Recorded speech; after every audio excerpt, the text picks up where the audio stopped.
Essa é mais uma história de Charles Dickens, escrita em 1836, chamada de A História do Caixeiro Viajante.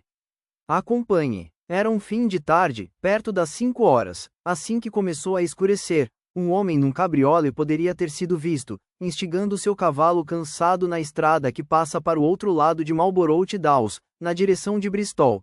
Digo que ele poderia ter sido visto, e não tenho dúvidas de que teria sido visto, se por acaso alguém que não fosse cego estivesse passando por aquele caminho.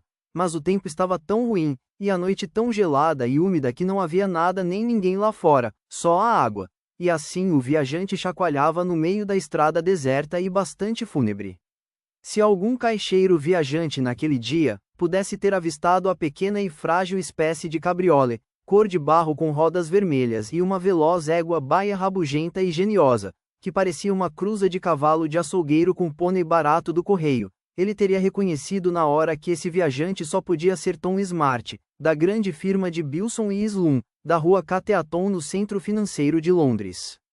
Contudo, como não havia caixeiro viajante para ver aquilo, ninguém ficou sabendo. Então Tom Smart no seu cabriole cor de barro e rodas vermelhas e a égua rabugenta de trote rápido, seguiam juntos, mantendo o segredo entre eles, e ninguém ficou sabendo nada daquilo. Há muitos lugares mesmo neste mundo sombrio, mais prazerosos do que Marlborough Downs quando venta forte. E se você juntar um anoitecer melancólico de inverno, uma estrada lamacenta e molhada, tudo debaixo de fortes pancadas de chuva, e experimentar o efeito disso na própria pele, você terá ideia de toda a força dessa observação. O vento não soprava na estrada nem contra nem a favor, apesar de isso já ser incômodo o suficiente, mas cruzava a estrada forçando a chuva a inclinar-se, como as linhas que se usavam nos cadernos de caligrafia na escola, para forçar os meninos a ter uma boa escrita. Por um instante o vento acalmava e o viajante começava a se iludir, e a acreditar que exausto de sua fúria anterior, o vento tivesse parado para descansar, mas então, voo! O viajante escutava o vento uivando e assoviando ao longe, passando pelo topo das montanhas, varrendo as planícies, concentrando o ruído e a força à medida que se aproximava, até que com uma rajada forte, se chocasse contra o cavalo e o homem, lançando a chuva penetrante em seus ouvidos, com um sopro úmido e gelado, que chegava até os seus ossos.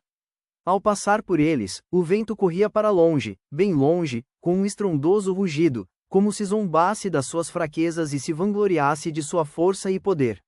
A égua baia patinava no lodo e na água com as orelhas murchas, de vez em quando, mexia a cabeça de um lado para outro como se quisesse expressar seu desgosto por esse rude comportamento da natureza, mas mantinha um bom trote apesar de tudo, até que uma rajada de vento mais furiosa do que as outras que investiam contra eles, a fez parar de uma forma inesperada e fincar as 4 patas bem firmes no chão, para evitar de ser carregada pelos ares.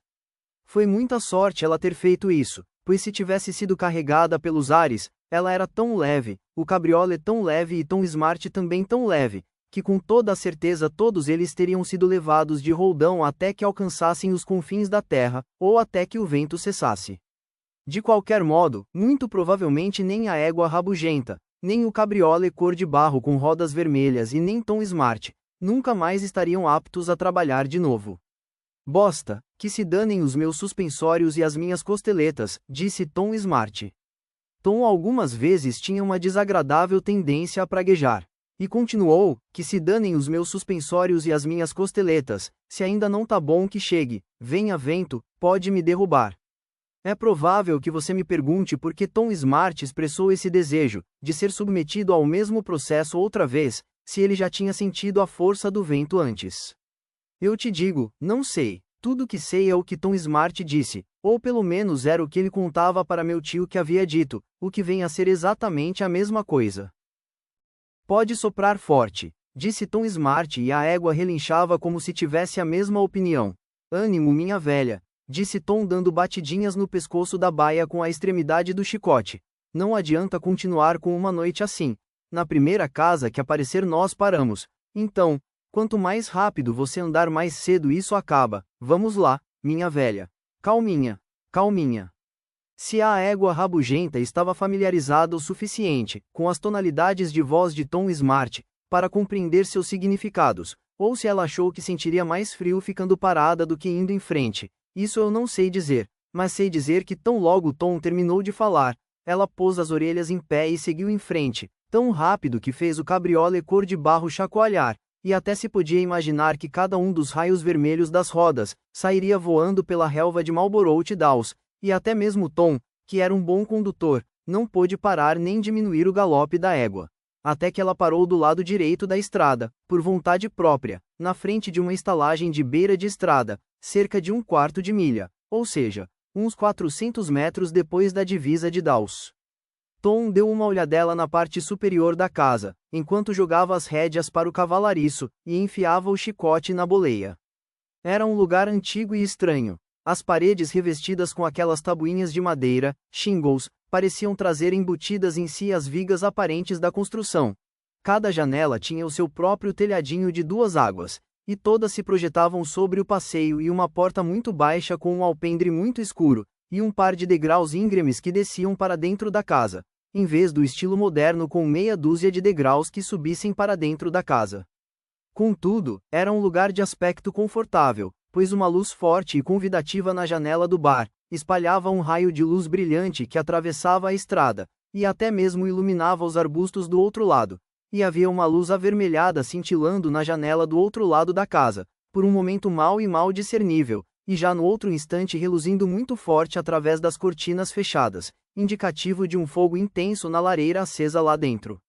Observando esses pequenos detalhes com olhos de viajante experiente, Tom apeou com toda a agilidade que lhe permitiram as pernas semicongeladas, e entrou na casa. Em menos de 5 minutos, Tom estava refestelado na sala em frente ao bar, a mesma sala onde ele havia imaginado a lareira acesa, na frente de um prosaico e substancial fogo, feito com uma montanha de carvão, mais lenha suficiente para montar meia dúzia de groselheiras de bom porte, achas empilhadas até a metade da altura da lareira, estalando e crepitando com um som, que por si só, teria aquecido o coração de qualquer homem sensato. Aquilo era agradável, mas não era tudo, pois uma moça vestida com elegância, de olhos brilhantes e tornozelos perfeitos, estava colocando uma toalha branca e muito limpa na mesa. Enquanto Tom sentava posicionando-se de costas para a porta aberta, e apoiando os pés, já de pantufas, no guarda-fogo, pôde apreciar uma encantadora perspectiva do bar refletida no espelho acima da lareira. Viu bonitas fileiras de garrafas verdes e rótulos dourados junto a vidros de picles e de geleias, e ainda queijos e presuntos cozidos, e cortes de carne bovina tudo arrumado em prateleiras no mais tentador e delicioso arranjo. Bom, isso também era agradável, mas não era tudo, pois no bar, jantando na mesinha mais simpática de todas, que foi puxada para perto do melhor fogo de todos, estava uma viúva rechonchuda aparentando 48 anos ou por aí, com um rosto tão agradável quanto o bar, e que evidentemente era a proprietária da casa, e com certeza ditava todas as regras naquela encantadora propriedade.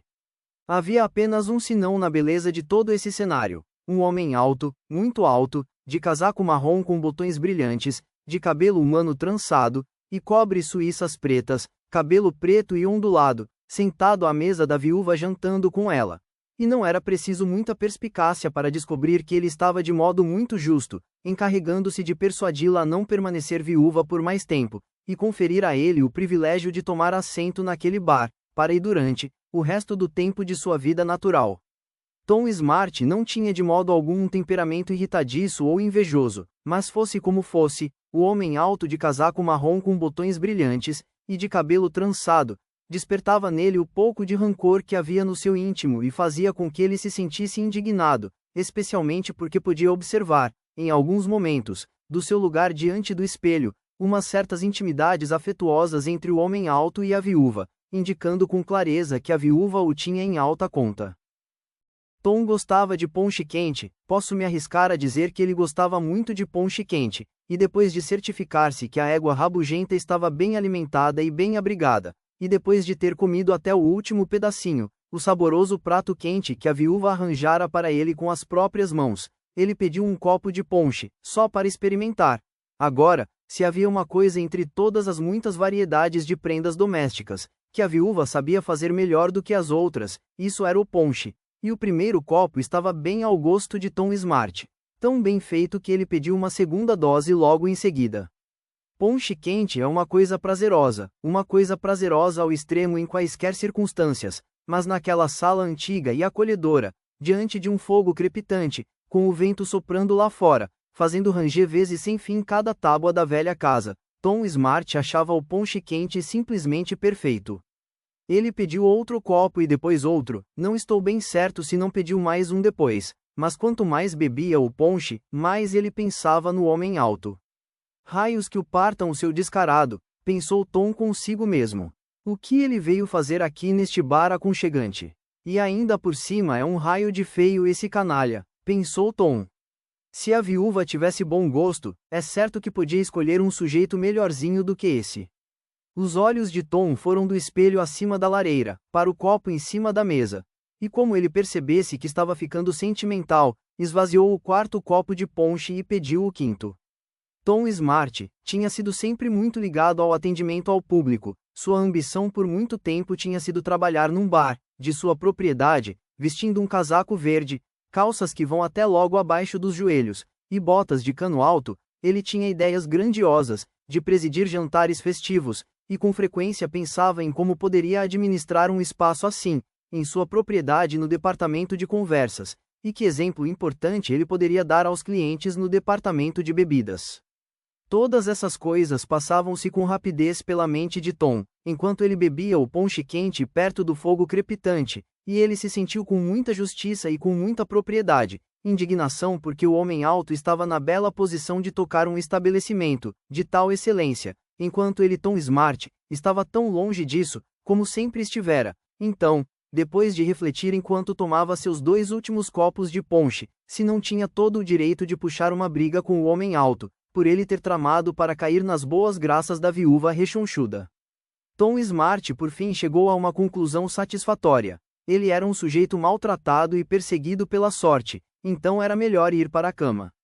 Enquanto subiam uma larga e antiga escadaria, a moça vistosa ia à frente de Tom, cobrindo com a mão a chama da vela do castiçal para protegê-la das correntes de ar, que num lugar tão antigo e tão cheio de irregularidades como aquele, podiam ter encontrado espaço de sobra para se divertir sem apagar a vela, mas que, assim mesmo, apagaram a chama.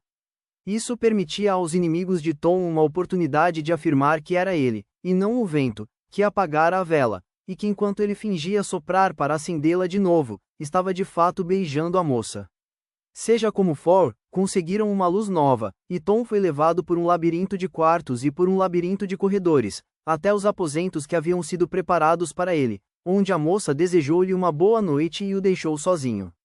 Era um quarto bom e espaçoso, com grandes armários e uma cama que teria servido para um internato inteiro, isso para não falar dos 2 armários de carvalho só de prateleiras, que teriam acomodado a bagagem de um pequeno exército.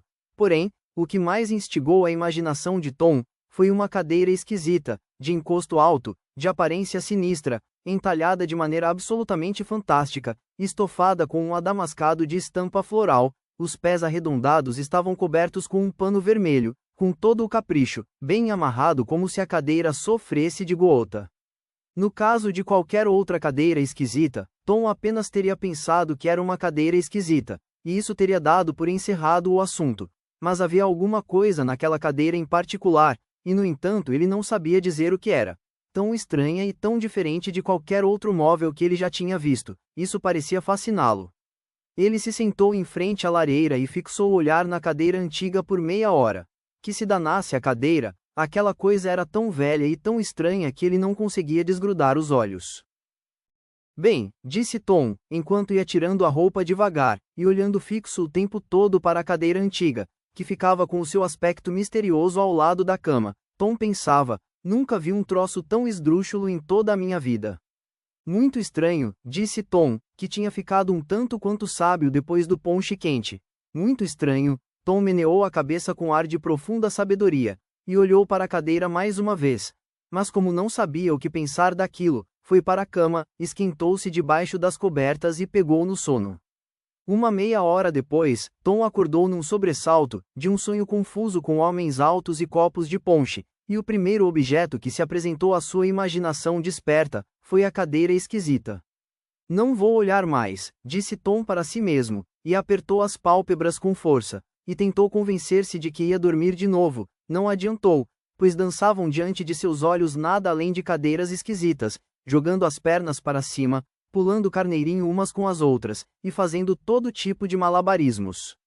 É melhor eu ver uma cadeira de verdade, do que ficar vendo 2 ou 3 conjuntos completos de cadeiras falsas, disse Tom, botando a cabeça para fora das cobertas. Mas lá estava ela, muito nítida à luz da lareira, provocativa como sempre. Tom olhou para a cadeira, e de repente, enquanto olhava para ela, a mais extraordinária mudança parecia estar acontecendo. O entalhe do encosto, aos poucos assumiu as características e a expressão de um rosto humano, velho e murcho de tão enrugado. O adamascado do assento transformou-se num fraque antigo, de longas abas, os pés redondos da cadeira cresceram e se transformaram em 2 pés, calçados em chinelas vermelhas, e a velha cadeira agora parecia um velho, muito feio, do século anterior, com as mãos postas nos quadris. Tom sentou-se na cama e esfregou os olhos para dissipar a ilusão. E nada, a cadeira era um cavalheiro muito velho e muito feio. E ainda mais, ele estava piscando para Tom Smart. Tom era por natureza um sujeitinho imprudente e desleixado, e afinal de contas tinha bebido 5 copos de ponche quente naquele negócio. Então, embora no início estivesse sobressaltado, começou depois a sentir-se indignado, quando viu o velhote piscando, e olhando enviesado para ele, de um jeito desavergonhado. Por fim, ele resolveu que não iria tolerar aquilo e como o rosto enrugado continuasse piscando rápido, e sem parar para ele, Tom disse, numa voz muito irritada. Por que diabos você tá piscando para mim? Disse então a cadeira. Porque eu gosto, Tom Smart. A cadeira ou o velhote, seja lá como você quiser chamá-lo, parou de piscar quando Tom falou, e começou a sorrir como um macaco aposentado. Como é que você sabe o meu nome, seu cara de quebra-nozes? Perguntou Tom Smart muito abalado, embora fingisse estar conduzindo muito bem a situação. Ora, Tom, disse o ancião. Esse não é o modo de dirigir-se a um sólido mog no espanhol. Que droga, Tom, mesmo que eu fosse envernizado, você não pode me tratar com essa falta de respeito. Quando o velho cavalheiro disse isso, ele parecia tão ameaçador, que Tom começou a ficar com medo, e disse: Eu não tive a intenção de tratá-lo com desrespeito, senhor. A voz estava agora muito mais humilde, do que quando havia começado a falar. Disse então o velhinho: Bem, pode até ser. Talvez não, mas pode ser, Tom. Eu sei tudo sobre você. Sei tudo. Você é muito pobre, Tom. É verdade, eu sou pobre, disse Tom Smart. Mas como é que o senhor sabe disso? O velho cavalheiro disse. Não interessa. Sei também que gosta muito de ponche. Tom Smart já ia declarar que não tinha provado nenhuma única gota, desde o seu último aniversário, mas quando seu olhar encontrou o olhar do velho cavalheiro, este parecia tão bem informado, que Tom se envergonhou e ficou em silêncio. Tom, disse o ancião, a viúva é uma mulher distinta, uma mulher notável e muito distinta, hein, Tom? Neste ponto da conversa o velhote revirou os olhos, ergueu uma das pernas pequenas e gastas, e pareceu tão desagradavelmente carinhoso, que Tom ficou bem aborrecido com o comportamento leviano do velho, ainda mais na idade dele. Tom, eu sou o guardião dela, disse o velho cavalheiro.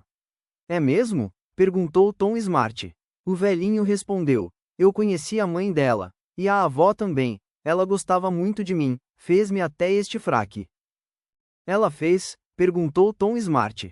Sim, e também estes sapatos, disse o velhinho erguendo uma das chinelas vermelhas, mas não mencione isso, pois eu não gostaria que soubessem que ela era muito apegada a mim, isso pode causar algum constrangimento na família. Quando o velho patife disse isso, ele parecia muito insolente, tanto que Tom Smart, conforme declarou mais tarde, teve vontade de sentar-lhe a mão em cima dele, sem dó nem pena, mas se conteve e continuou ouvindo o velho.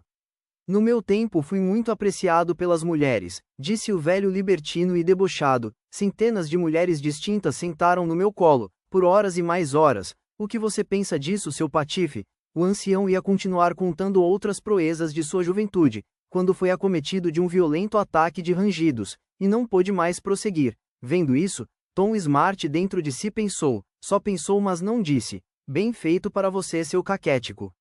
Ah! Retornou a dizer o velhinho, eu estou muito preocupado com isso agora, estou ficando velho, e já perdi quase todas as minhas travessas, já passei por uma operação também, uma pecinha que puseram nas minhas costas, eu achei aquilo uma grande provação. Eu posso imaginar, senhor, disse Tom Smart. Entretanto, disse o ancião, essa não é a questão, homem. Eu quero que você se case com a viúva. Tom ficou parado e chocado com as ordens do velho. Eu, senhor? Perguntou Tom. Você, sim você, respondeu o velho cavalheiro. Tom lhe respondeu. Que Deus abençoe esses seus veneráveis cachos, é que ele ainda tinha alguns tufos de cabelos dispersos de crina. Que Deus abençoe esses seus veneráveis cachos, mas ela não ia aceitar o meu pedido de casamento. E suspirou sem querer, assim que se lembrou do homem alto no bar. Como não? Questionou o velho com firmeza.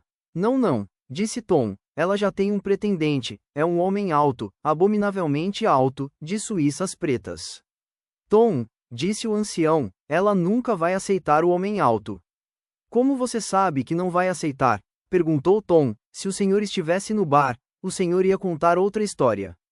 Ora, disse o velho, eu sei tudo sobre essas coisas. Sabe sobre que tipo de coisa? Indagou Tom. Sobre beijar atrás das portas, e todo esse tipo de coisas, respondeu o velho cavalheiro.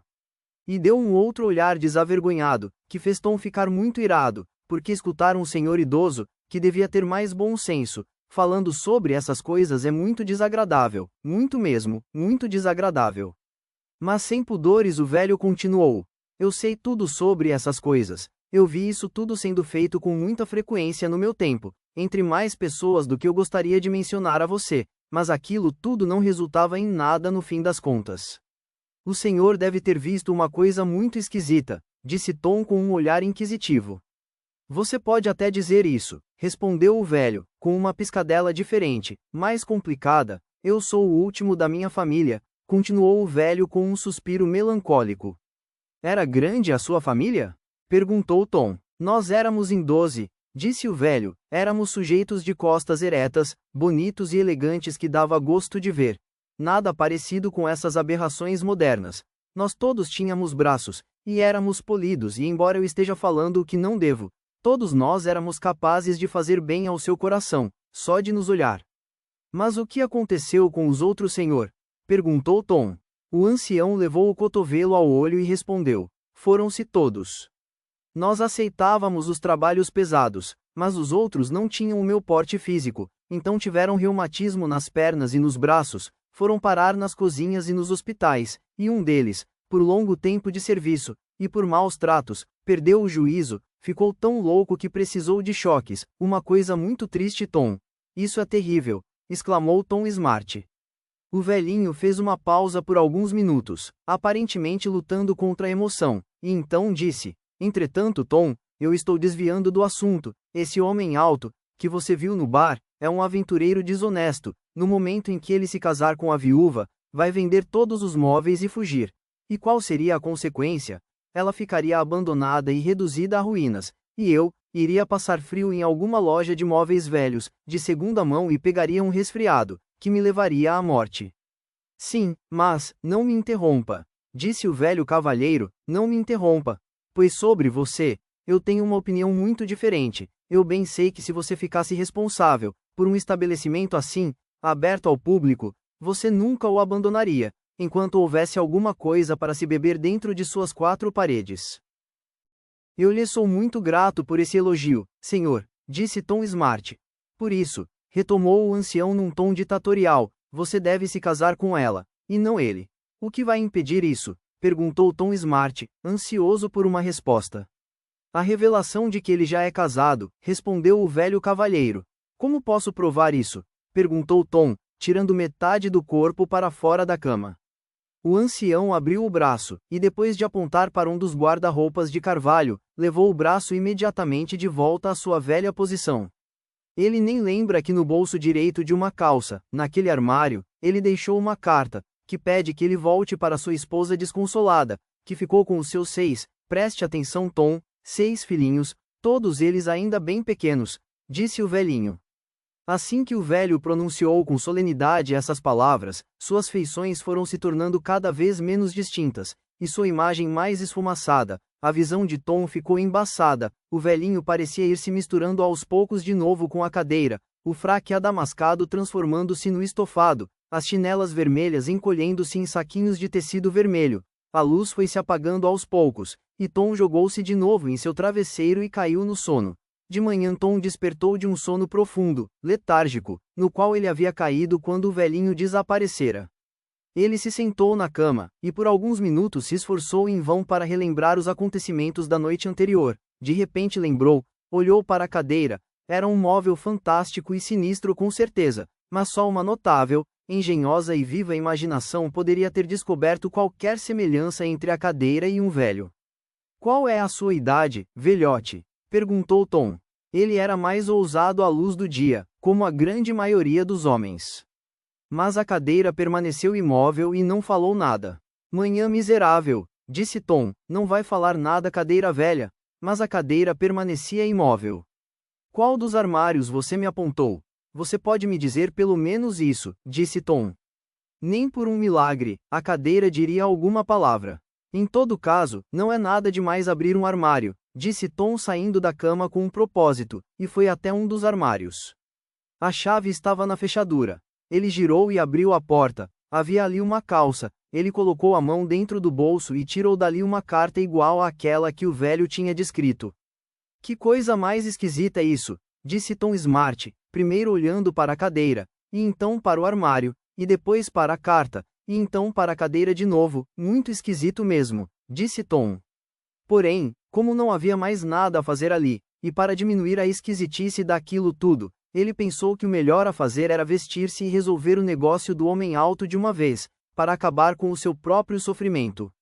Tom examinou os quartos por onde passou enquanto descia, com os olhos escrutinadores de um senhorio, pensando não ser impossível que em breve, aqueles quartos e tudo dentro deles viessem a ser propriedade sua.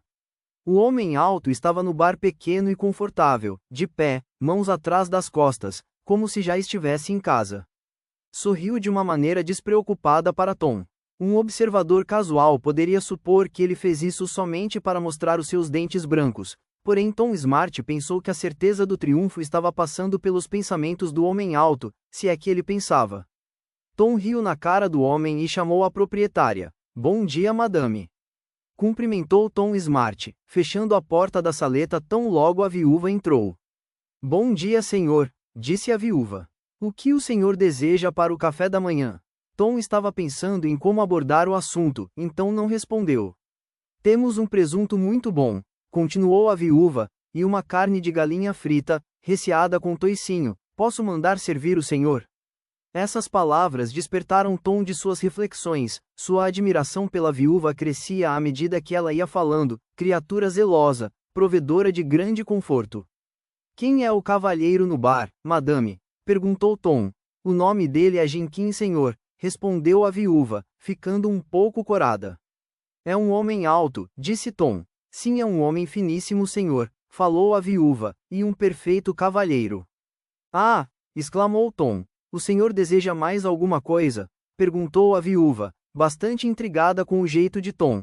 Sem dúvida, disse Tom. Minha cara senhora, pode me fazer a gentileza de sentar-se por um momento? A viúva pareceu muito espantada, mas sentou-se, e Tom sentou-se também ao lado dela. Eu não sei como isso aconteceu. Na verdade, meu tio costumava me contar que Tom Smart disse que ele também não sabia como isso aconteceu, mas de um jeito ou de outro, a palma da mão dele caiu no dorso da mão da viúva, e lá permaneceu enquanto ele falava. Minha cara senhora, disse Tom Smart. Ele sempre soube como ser amável, e continuou a dizer, minha cara senhora, a senhora merece um marido muito bom. Aliás, um marido excelente. Merece mesmo, mas Tom foi interrompido pela ocasional surpresa da senhora. Meu Deus, senhor, disse a viúva. Isso é o melhor que podia dizer, já que a maneira de Tom começar a conversa foi bastante incomum, para não dizer surpreendente, levando-se em consideração o fato de ele nunca ter posto os olhos nela, antes da noite anterior. Meu Deus, senhor, disse a viúva novamente. Tom respondeu, eu menosprezo bajulações, minha cara senhora. A senhora merece um marido simplesmente admirável, e quem quer que ele seja, será um homem de muita sorte. Enquanto Tom dizia isso, seu olhar passou, sem querer, do rosto da viúva para as comodidades em volta dele. A viúva parecia mais intrigada do que nunca, e fez um esforço para levantar-se. Tom, de uma maneira gentil, apertou a mão dela, como se fosse para detê-la, e assim ela permaneceu sentada.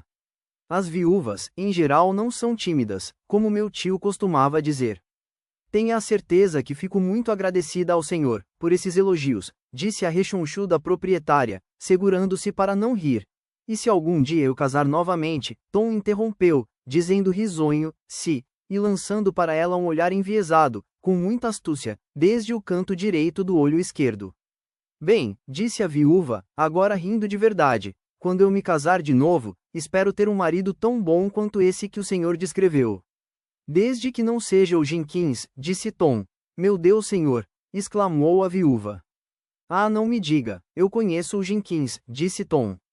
Eu tenho certeza que todos que conhecem o Jenkins não dizem nada de ruim sobre ele, disse a viúva endireitando o corpo, diante do ar misterioso com o qual Tom tinha falado. Verdade? Insistiu Tom Smart.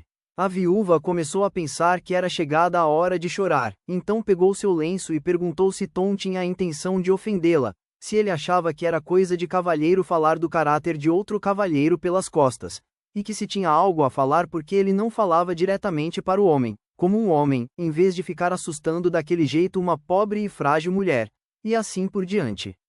Fique tranquila, eu vou dizer isso para ele em seguida, disse Tom, só quero que a senhora me escute primeiro. O que é? Perguntou a viúva, examinando com atenção o semblante de Tom. A senhora vai ficar muito surpresa, disse Tom, colocando a mão no bolso. Se o senhor vai me dizer que ele quer dinheiro, disse a viúva, eu já sei disso, e não precisa se dar ao trabalho. Ora que tolice, não é nada disso, disse Tom Smart, até eu quero dinheiro, mas não é isso não. Ah, puxa vida, e o que pode ser então? Exclamou a pobre viúva. Não fique assustada, disse Tom Smart. Ele tirou a carta do bolso bem devagar e abriu-a. A senhora me promete que não vai gritar? Perguntou Tom, em dúvida. Não vou gritar, respondeu a viúva, deixe-me ver isso. Tem certeza que a senhora não vai desmaiar ou alguma besteira assim? Insistia Tom. Claro que não, replicou a viúva, mais que depressa. E não precisa sair correndo, e passar uma descompostura nele, porque eu mesmo posso fazer tudo isso para a senhora. É melhor a senhora não gastar suas forças com isso. Reforçou Tom. Pois bem, disse a viúva, deixe-me ver isso. Sim, eu deixo, respondeu Tom e com essas palavras, colocou a carta nas mãos da viúva. Meus leitores, eu escutei o meu tio dizer que Tom Smart contou-lhe que quando a viúva soube daquela revelação, seus lamentos teriam penetrado o coração mais duro que pedra. Tom com certeza, era muito sensível, e aqueles lamentos também penetraram o âmago do seu coração. A viúva se balançava para frente, para trás, e torcia e retorcia as mãos. Ah, quão cruéis são as maldades e as trapaças dos homens, disse a viúva. Sim, são horríveis, minha cara, mas a senhora tem que se recompor, disse Tom um tanto desesperado. Ah, eu não consigo, gritou a viúva. Nunca mais vou encontrar um outro de quem eu goste tanto. Vai encontrar sim, minha alma querida, disse Tom deixando cair uma chuva de lágrimas, daquelas bem grandes, pelo infortúnio da viúva. Tom, no vigor de sua compaixão, tinha enlaçado a cintura da viúva, e a viúva, no auge de sua dor, tinha enlaçado sua mão com a mão dele. Ela olhou para o rosto de Tom e deu um sorriso em meio às lágrimas. Tom olhou para o rosto dela, e também deu um sorriso em meio às lágrimas.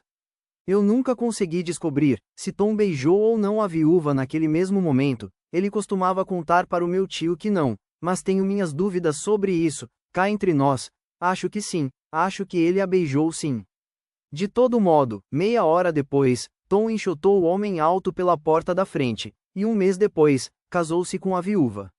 Ele ainda costumava viajar pelo país, com o cabriolé cor de barro, de rodas vermelhas, e a égua rabugenta de trote rápido, até que muitos anos depois, se cansou e desistiu dos negócios, foi para a França com sua esposa.